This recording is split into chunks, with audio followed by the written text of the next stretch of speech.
Welcome back to Eliances Heroes, where heroes in business align. To be part of our super community and find out more about Eliances, visit www.Eliances.com. That's right, and welcome back. Again, always amazed by the incredible feedback from you, the listeners and viewers. I can't tell you how important it is. Please continue the feedback. We've been getting a lot of feedback from one of the previous interviews I had with the co-founder of LinkedIn. So please continue to have that coming. And also to make sure that you go to Eliances.com. That's Eliances.com, the only place where entrepreneurs align. And I'm honored here today to have with us Max F. James. He is the author of The Harder I Fall, the Higher I Bounce. He is also the owner of the American Kiosk Management Corporation, a $1.8 billion company. And make sure that you go and get his book, and you can go to maxjamesauthor.com. Well, the banner's below here. Also, you can go to Eliances and find it. Again, that's maxjamesauthor.com. So, Max, welcome to the show. Thank you very much. Proud to be here. Yeah, you have got quite a background, so we're going to try to cover as much as we can in a short period of time. But otherwise, I mean, we could do hours just in regards to your background. I want to get started first on this company that you built and the owner of, the American Kiosk Management. I mean, how did you grow it so large? First of all, I guess the main reason that it grew so large, when you have a good product, people like to buy it. So we had a great product in that company, and we're successful in marketing that and letting the public know that it was a great product. Secondly, you have to hire the right people. And we had an executive staff that was fantastic at training the field staff. So we had 400 manned locations, primarily in shopping malls.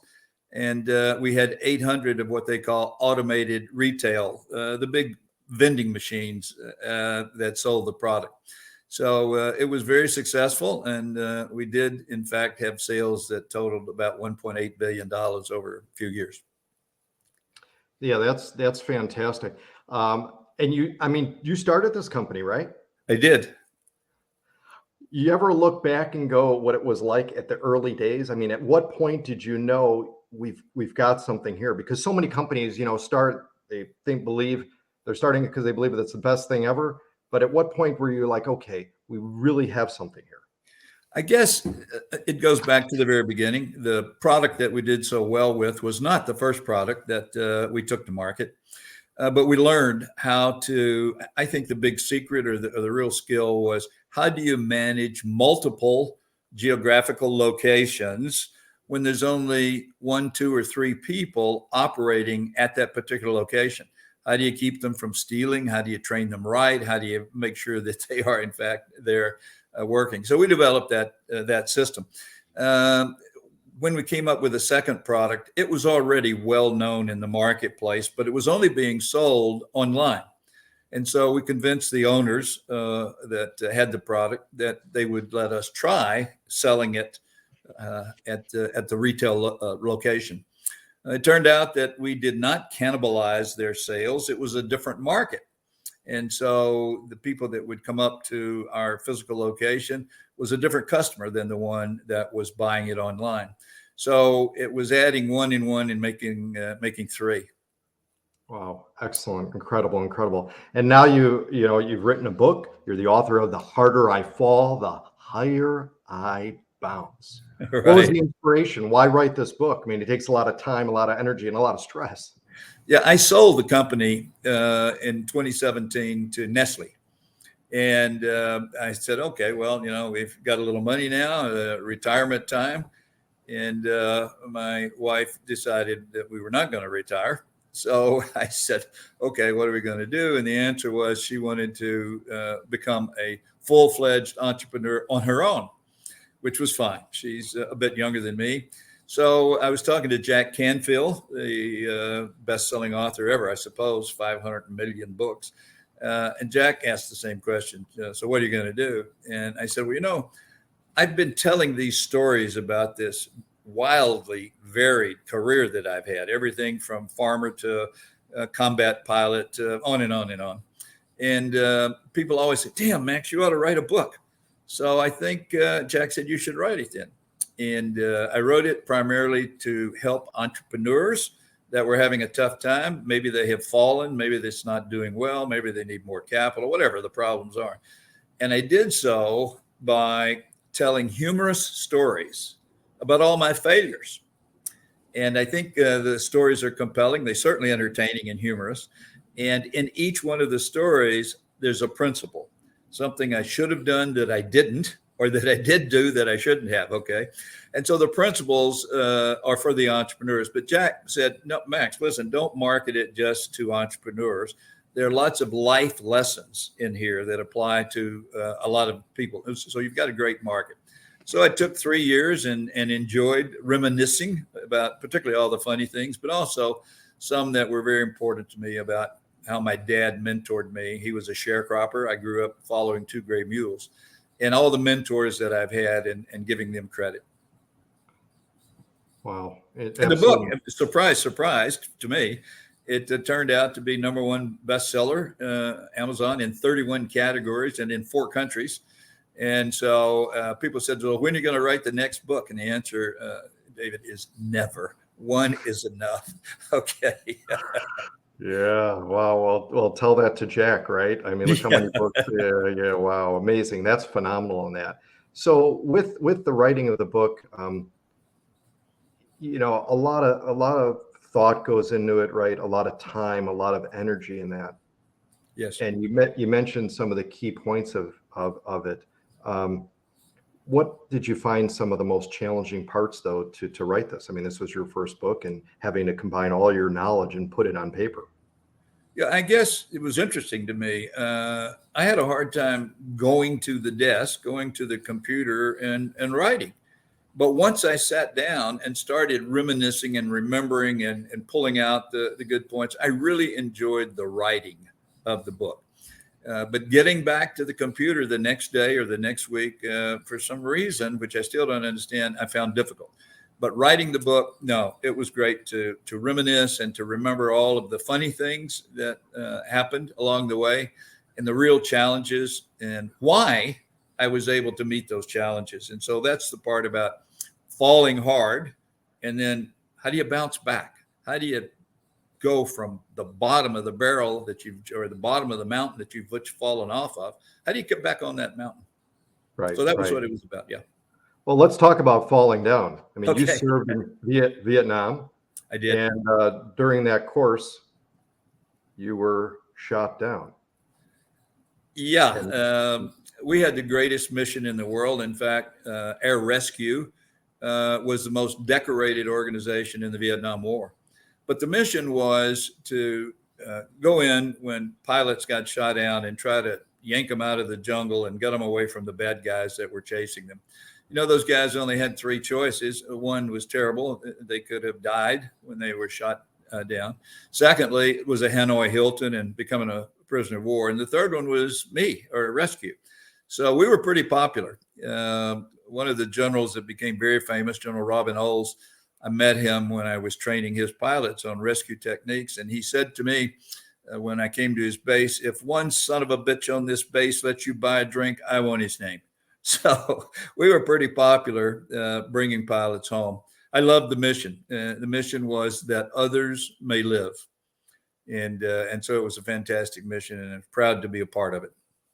And for our listeners and viewers, if that wasn't enough, it wasn't shot down once, shot down twice. If I was shot down once, I would never even want to go in a plane again. I mean, let alone twice being shot down in that. So again, and you're listening to me, David Cogan, host of the Eliances Heroes Show. Make sure that you go to Eliances.com. That's ELIANCES.com, the only place where entrepreneurs align. And we have with us, again, Max F. James, author of The Harder I Fall, The Higher I Bounce. He's the owner of the American Kiosk Management Corporation, sold it, $1.8 billion company.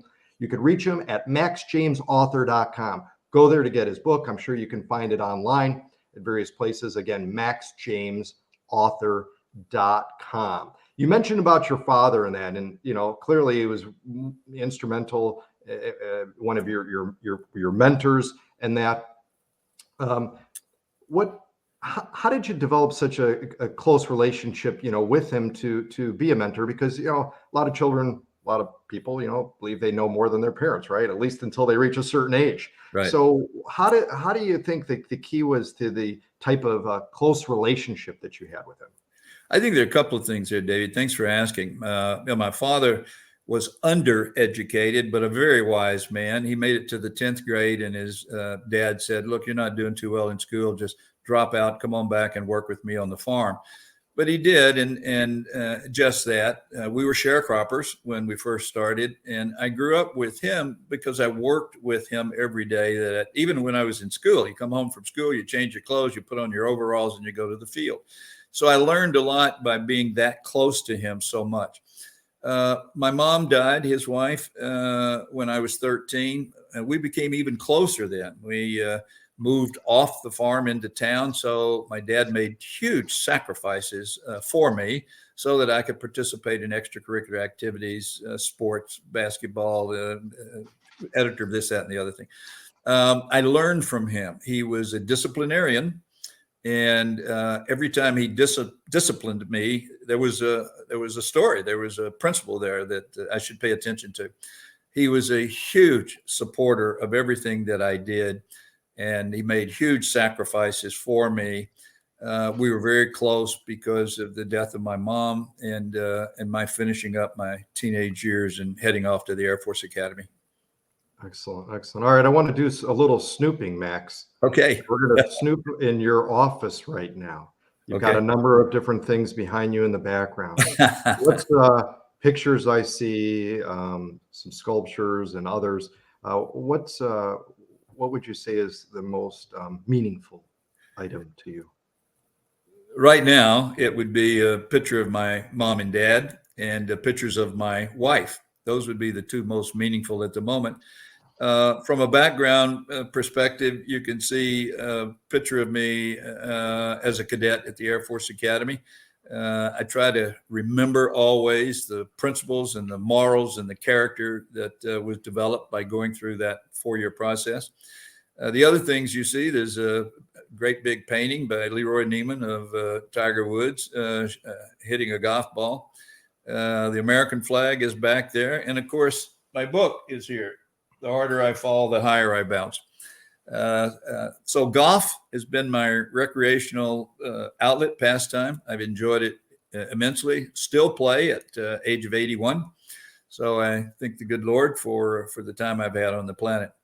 But I would say the military past and what it offered me to allow me to become a good entrepreneur. Excellent. And we've got time for one more question. I think this is important too. Is Okay. What advice do you have for children out there, parents of children that want to make their mark and be successful, even if it was 0.1% of successful as you were, both personally, professionally, and being an opportunity to employ so many people and serving our country in that. What kind of secrets would you share with them?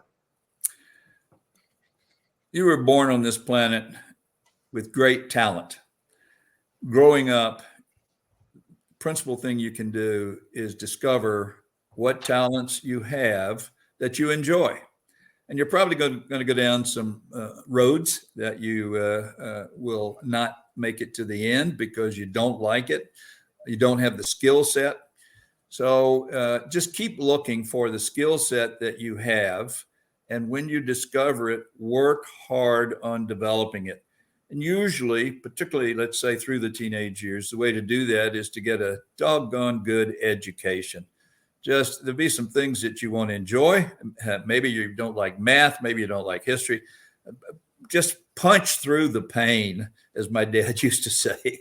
Punch through the pain and get all of the education that you possibly can. As you develop your skill sets, pick the ones that you enjoy the most and then apply that education to those. It takes grit. It takes determination. It takes resilience. And sometimes you're going to have to get over your own stupidity. I can vouch for that. You're going to make mistakes. Bounce back from the mistakes. Get up and go at it again. But find your talent and the ones that you enjoy applying your skills to. Well said. Well, Max, you have served our country. You've built a company. You've employed many. You're the author of The Harder I Fall, The Higher I Bounce, and certainly about bouncing back. That's a hero. Max F. James, author again of The Harder I Fall, The Higher I Bounce. You can reach him at maxjamesauthor.com. This has been David Cogan with the Eliances Heroes Show. Be good to yourself.